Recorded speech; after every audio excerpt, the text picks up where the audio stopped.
महादेव, अभिनंदन स्वीकार करें। आज की जो हमारी वीडियो है ये भाग 4 है। नावाण मंत्र जप विधि का भाग 4 चौथी वीडियो है ये। आज हम इस वीडियो में नावाण मंत्र के माला पूजन प्रार्थना और जप के व्यवहारिक और तात्विक नियमों की बात करेंगे। इसके अलावा सबसे लास्ट में मैं आपको ये भी बता दूंगा कि व्यवहारिक रूप से मतलब नित्य प्रति जब आप करने जा रहे हैं, ये तात्विक ज्ञान आपके लिए अच्छा है, आपको ये ज्ञान होना चाहिए, पर आप किस तरह से माला को पकड़ेंगे, किस तरह से जप करेंगे, क्या क्या चीजें आवश्यक होंगी, वो भी मैं इसमें इंक्लूड करूंगा। तो बिना विलंब किए आज की वीडियो को प्रारंभ करते हैं। लास्ट तक बने रहें। हम्बल रिक्वेस्ट आपसे ये है कि आप लोग देखते तो हैं पर सब्सक्राइब नहीं करते। प्रभु सब्सक्राइब कर लीजिए हमारे चैनल को, उसका कोई भी एक्स्ट्रा फीस नहीं लगती है, और अपने दोस्त मित्रों में भी इसे शेयर करिए। चलिए वीडियो प्रारंभ करते हैं।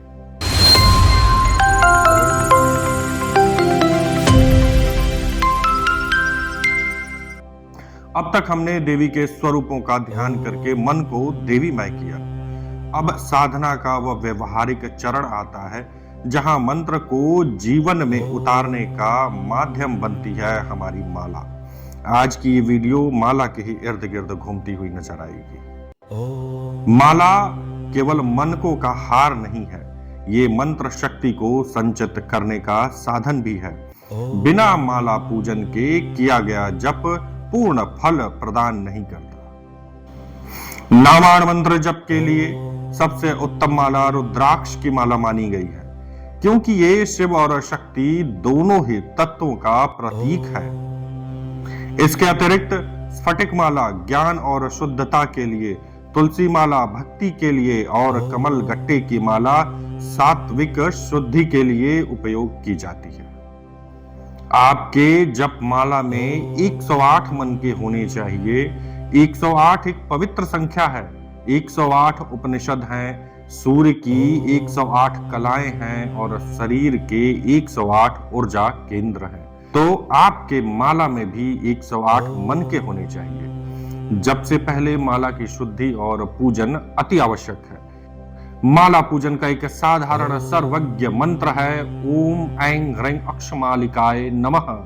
इसके बाद यह प्रार्थना की जाती है मां माले महामाये सर्वशक्ति स्वरूपिणी चतुर्ग वर्ग स्तवै न्यस्तस्मान मे सिद्धिदा भव।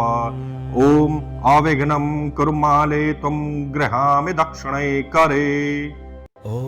जप काले च सिद्ध्यर्थं प्रसीद मम सिद्ध्यये। ओम अक्षमालाधिपतये सुसिद्धिं देहि देहि सर्व मंत्रार्थ साधिनी साधय साधय सर्व सिद्धिं परिकल्पय परिकल्पय मे स्वाहा। ये बोलकर आप प्रणाम करें माला को।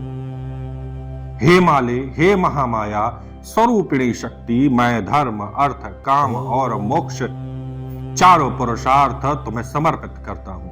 जप के समय मेरे इन विघ्नों का नाश करो और साधना को सिद्ध बनाओ।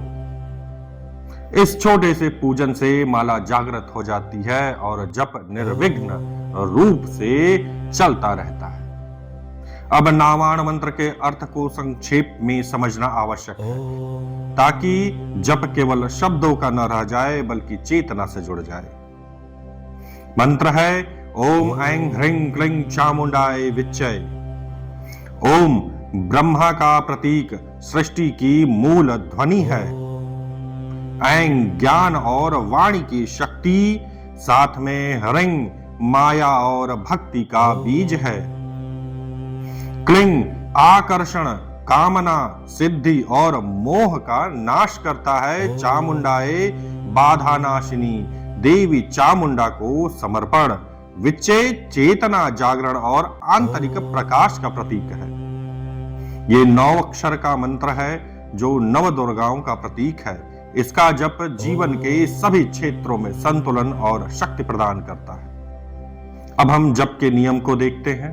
जप हमेशा स्वच्छ, शांत और पवित्र स्थान पर करना चाहिए। हो सके तो गौशाला में करिए, मंदिर में करिए, जहां भी करिए साफ हो। गौशाला में सबसे उत्तम होता है। आसन 7 प्रिय साधक गण, अगर आपको किसी भी तरह की माला पहनने अथवा जप करने के लिए आवश्यकता हो, प्राण प्रतिष्ठित माला, ओरिजिनल माला की आवश्यकता हो, किसी भी तरह के यंत्र की आवश्यकता हो आपके साधना अथवा किसी प्रयोग के लिए, तो आपको परेशान होने की जरूरत नहीं।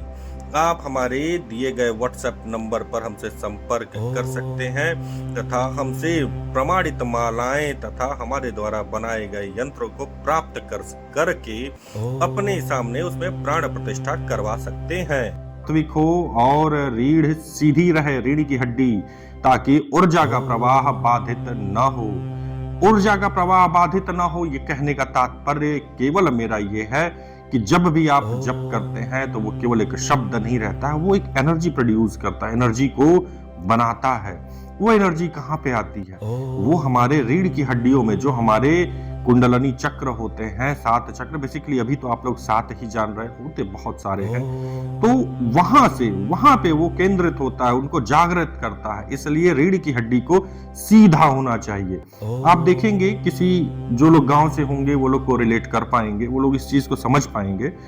जो ट्यूबवेल पंप होता है जिससे हम अपने खेतों में पानी ले जाते हैं, बहुत जगह अगर हम उसे मोड़ दें पाइप को तो वहां से पाइप फट जाती है या पानी का प्रवाह स्लो हो जाता है, धीमे हो जाता है। इसलिए कोशिश की जाती है कि पाइप जहां तक हो सीधा रहे।